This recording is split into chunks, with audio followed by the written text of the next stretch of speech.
జూబ్లీహిల్స్ ఉప ఎన్నిక పోలింగ్ కు సమయం దగ్గర పడుతున్న కొద్దీ ప్రచారంలో స్పీడ్ పెంచాయి ప్రధాన పార్టీలు. 3 పార్టీల నుంచి 3 స్టార్ క్యాంపెయినర్లు రంగంలోకి దిగి పోటాపోటీ ప్రచారం చేస్తున్నారు.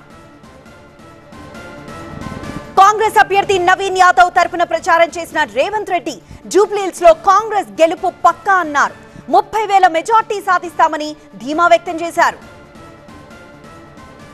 ఇక బీజేపీ అభ్యర్థి లంకల దీపక్ రెడ్డి తరపున క్యాంపెయిన్ చేసిన కేంద్ర మంత్రి Kishan Reddy MIM party BRS Congress తో చీకటి ఒప్పందం చేసుకుందని ఆరోపించారు.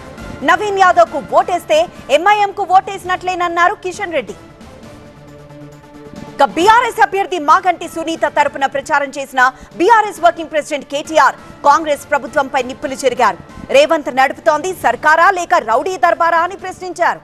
ఇచ్చిన హామీలు గాలి కొదిలేసి ఉద్యోగులను వేధిస్తున్నారన్నారు. ఫీ రియంబర్స్మెంట్ ఇవ్వకుండా విద్యార్థులను ఇబ్బంది పెడుతున్నారన్నారు.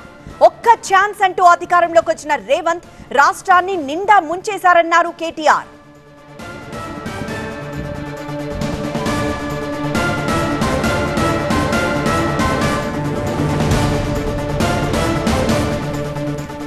జూబ్లీహిల్స్ ఉప ఎన్నిక పోలింగ్ కు సమయం దగ్గర పడుతున్న కొద్దీ ప్రచారంలో స్పీడ్ పెంచేశాయి ప్రధాన పార్టీలు. 3 పార్టీల నుంచి 3 స్టార్ క్యాంపెయినర్లు రంగంలోకి దిగి పోటాపోటీ ప్రచారం చేస్తున్నారు. కాంగ్రెస్ అభ్యర్థి నవీన్ యాదవ్ తరపున ప్రచారం చేశారు రేవంత్ రెడ్డి. జూబ్లీహిల్స్ లో కాంగ్రెస్ గెలుపు పక్కా అంటున్నారు. 30,000 మెజార్టీ సాధిస్తామని ధీమా వ్యక్తం చేశారు. ఇక బీజేపీ అభ్యర్థి లంకల దీపక్ రెడ్డి తరపున క్యాంపెయినింగ్ చేశారు కేంద్ర మంత్రి Kishan Reddy. MIM party BRS Congress తో చీకటి ఒప్పందం చేసుకుందని ఆరోపించారు. నవీన్ యాదవ్ కు ఓటేస్తే ఎంఐఎం కు ఓటేసినట్లే అన్నారు కిషన్ రెడ్డి. ఇక బీఆర్ఎస్ అభ్యర్థి మాగంటి సునీత తరపున ప్రచారం చేశారు BRS working president KTR. Congress ప్రభుత్వంపై నిప్పులు చెరిగారు. రేవంత్ నడుపుతోంది సర్కారా లేక రౌడీ దర్బారా అంటూ ప్రశ్నించారు.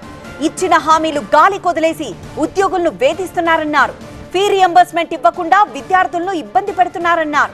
ఒక్క ఛాన్స్ అంటూ అధికారంలోకి వచ్చిన రేవంత్ రాష్ట్రాన్ని నిండా ముంచేశారన్నారు కేటీఆర్.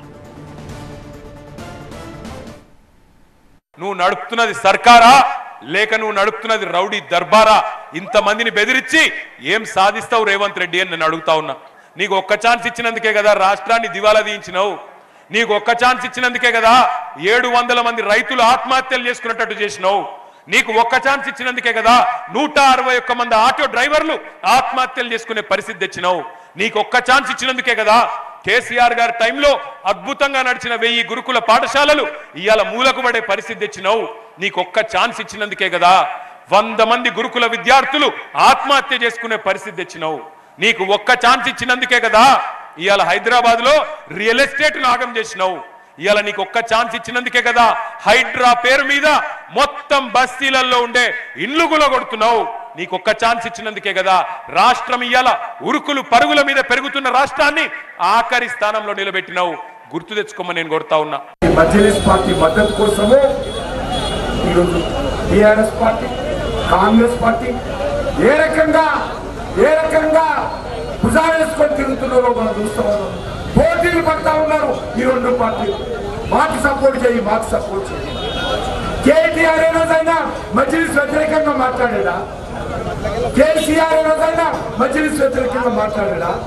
ఈ రేవంత్ రెడ్డి ఏ రకంగా మజ్లిస్ పార్టీ కోసము ఎంత దిగజారంటే 2014లో మజ్లిస్ పార్టీ తరఫున పోటీ చేసినటువంటి అభ్యర్థిని ఈరోజు కాంగ్రెస్ అభ్యర్థిగా ఎంఐఎం పార్టీ ఒక చీకటి ఒప్పందం చేసుకున్నది.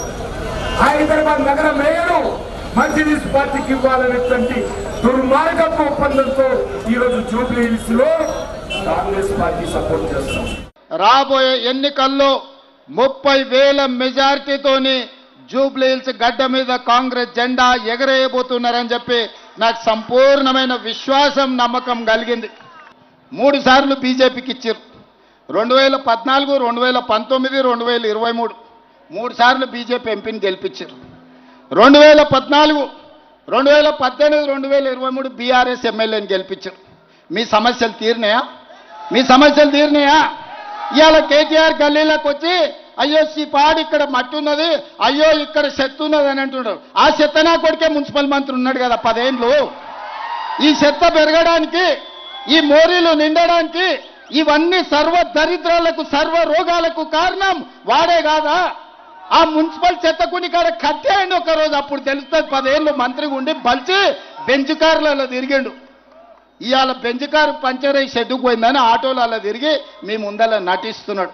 हम लोग गर्व से कहना हमारा हैदराबाद शान आज मंत्री बन गए. अगर उनको तारीफ नहीं किए तो नहीं किए, मगर खिलाफ करने का क्या जरूरी था किशन रेड्डी साहब?